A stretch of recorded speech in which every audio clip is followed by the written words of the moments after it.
Aliran pendidikan adalah pemikiran-pemikiran yang membawa pembaruan pendidikan. Pertama, teori dipergunakan oleh para pendidik untuk menunjukkan hipotesis-hipotesis tertentu dalam rangka membuktikan kebenaran-kebenaran melalui eksperimental dan observasi serta berfungsi menjelaskan pokok bahasanya. Yang kedua, teori menunjukkan kepada bentuk asas-asas yang saling berhubungan yang mengacu kepada petunjuk praktis. Dalam pengertian ini, bukan hanya mencakup pemindahan-pemindahan eksplanasi fenomena yang ada, namun termasuk di dalamnya mengontrol atau membangun pengalaman. Saya akan menjelaskan macam-macam aliran klasik dan gerakan baru dalam pendidikan yang terdiri dari dua sub, yaitu yang pertama, aliran-aliran klasik dalam pendidikan dan pengaruhnya terhadap pemikiran pendidikan Indonesia yang ada 4 macam, yaitu aliran pertama, empirisme. Aliran ini bertolak dari Lockean tradition yang mementingkan stimulasi eksternal dalam perkembangan manusia dan menyatakan bahwa perkembangan anak tergantung kepada lingkungan, sedangkan pembawaan tidak dipentingkan. Pengalaman yang diperoleh anak dalam kehidupan sehari-hari didapat dari dunia sekitarnya yang berupa stimulan-stimulan. Stimulasi ini berasal dari alam bebas atau diciptakan oleh orang dewasa dalam bentuk pendidikan. Tokoh perintisnya adalah John Locke. Ada aliran nativisme. Aliran ini bertolak dari Leibnizian tradition yang menekankan kemampuan dalam diri anak, sehingga faktor lingkungan termasuk faktor pendidikan kurang pengaruh terhadap perkembangan anak. Hasil perkembangan tersebut ditentukan oleh pembawaan yang sudah diperoleh sejak kelahiran. Lingkungan kurang berpengaruh terhadap pendidikan anak. Ada aliran naturalisme. Aliran ini dipelopori oleh J.J. Rousseau. Beliau berpendapat bahwa semua anak yang baru dilahirkan di dunia mempunyai pembawaan yang baik. Pembawaan yang baik akan menjadi rusak karena dipengaruhi lingkungan. Pendidikan yang diberi orang dewasa malah dapat merusak pembawaan baik anak itu. Ada aliran konvergensi. Aliran ini dipelopori oleh William Stern. Ia berpendapat bahwa seorang anak dilahirkan di dunia sudah disertai pembawaan baik maupun buruk. Proses perkembangan anak, baik faktor pembawaan maupun lingkungan, sama-sama punya peranan penting. Bakat yang dibawa pada waktu lahir tidak akan berkembang baik tanpa adanya dukungan lingkungan yang sesuai untuk perkembangan anak itu. Yang terakhir ada pengaruh aliran klasik terhadap pemikiran dan praktek pendidikan di Indonesia. Di Indonesia telah ditetapkan berbagai aliran-aliran pendidikan. Penerimaan tersebut dilakukan dengan pendekatan efektif fungsional, yakni diterima sesuai kebutuhan, namun ditempatkan dalam latar pandangan yang konvergensi. Itu ada gerakan baru pendidikan dan pengaruhnya terhadap pelaksanaan di Indonesia. Pendidikan sebagai suatu kegiatan yang kompleks menuntut penanganan untuk meningkatkan kualitasnya, baik yang bersifat menyeluruh maupun pada beberapa komponen tertentu saja. Gerakan-gerakan baru dalam pendidikan pada umumnya termasuk yang kedua, yakni upaya peningkatan mutu pendidikan hanya dalam satu atau beberapa komponen saja.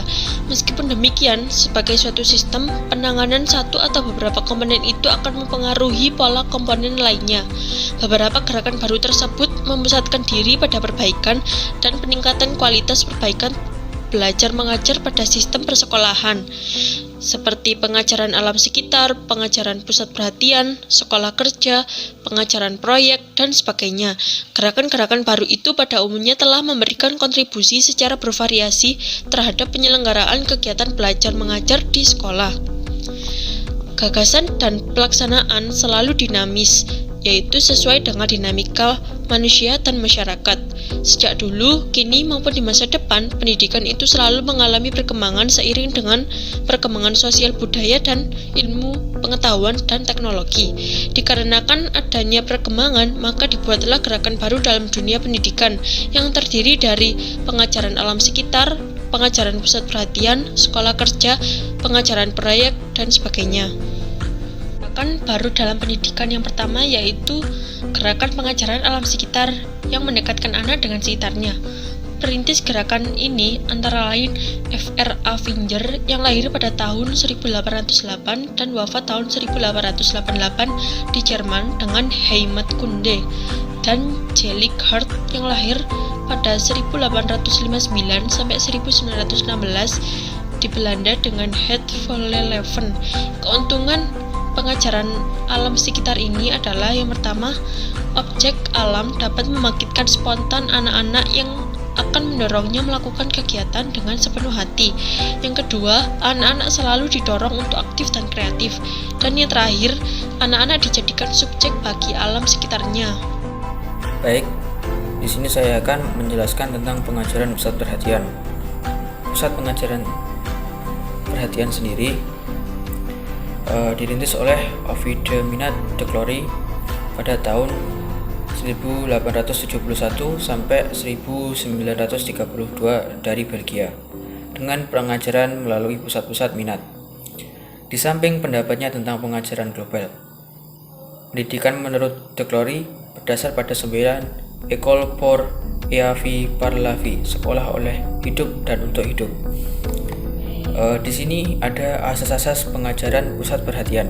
Yang pertama yaitu pengajaran didasarkan pada kebutuhan anak dalam hidup dan perkembangannya.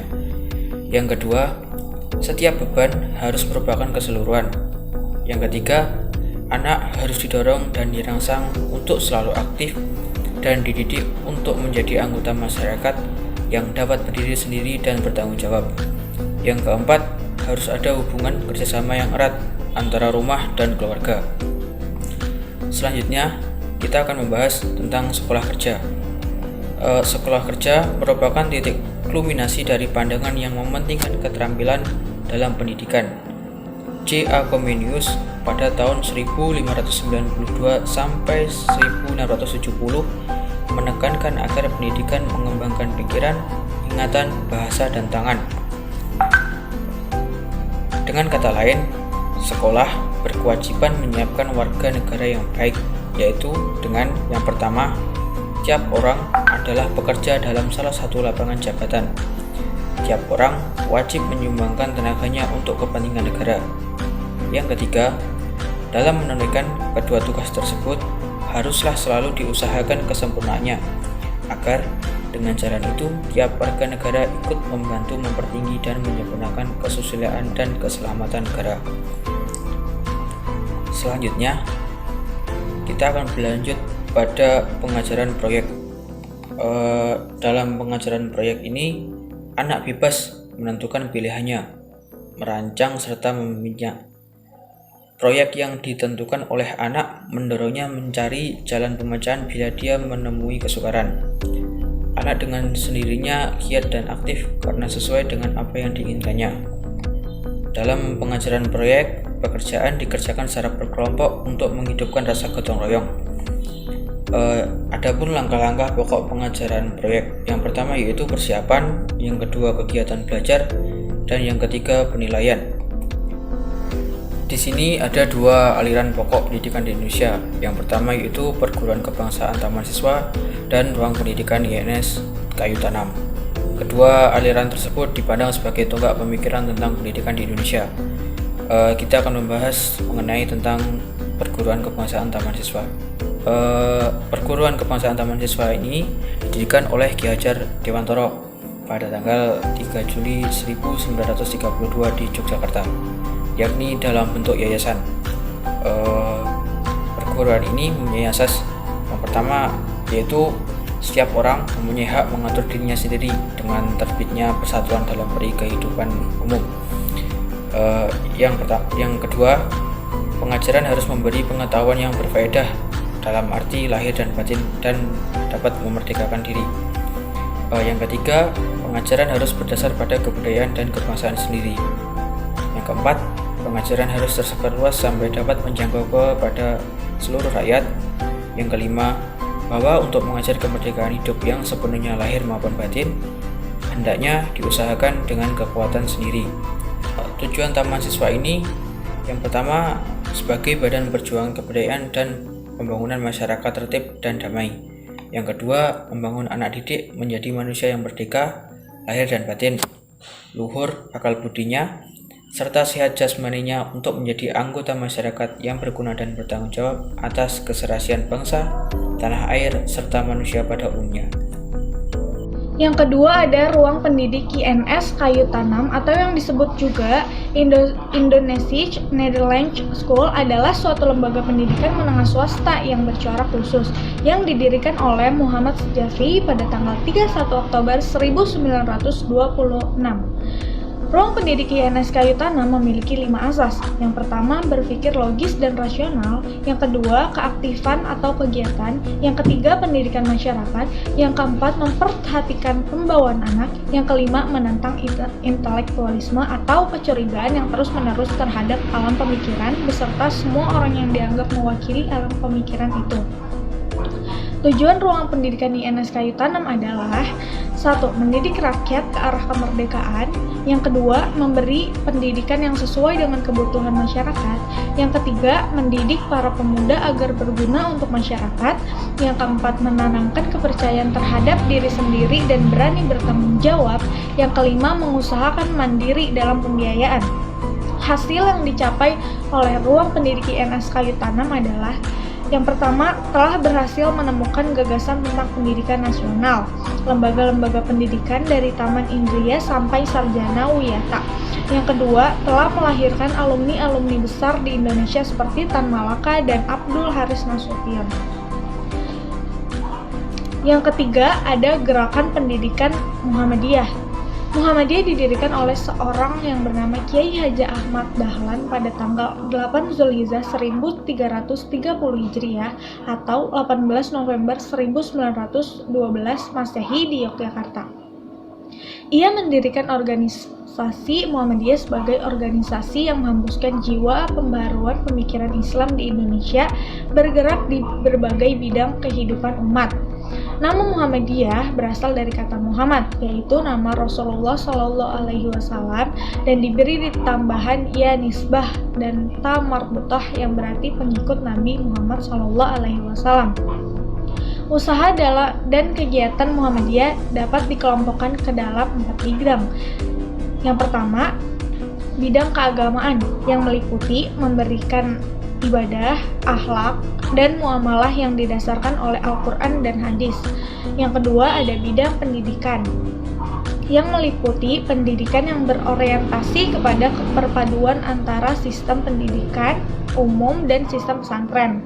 Yang ketiga, ada bidang sosial masyarakat yang meliputi kegiatan dalam bentuk amal usaha rumah sakit, rumah bersalin, apotik, dan panti asuhan anak yatim.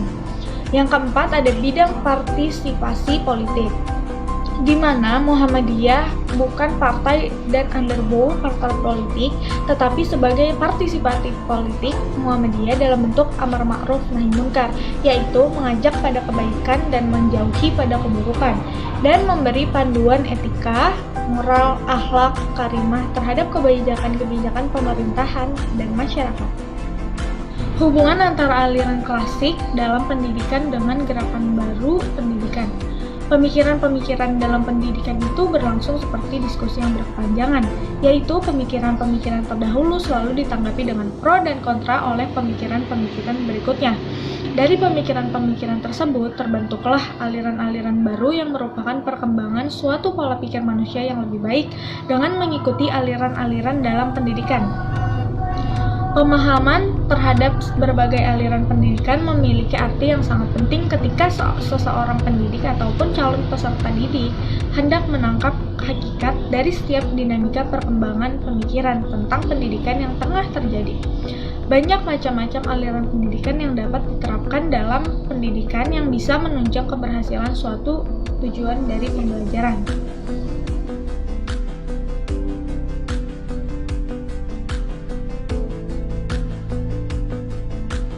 Sekian dari kelompok kami. Bila ada kurang lebihnya mohon maaf. Billahi taufiq wal hidayah. Assalamualaikum warahmatullahi wabarakatuh.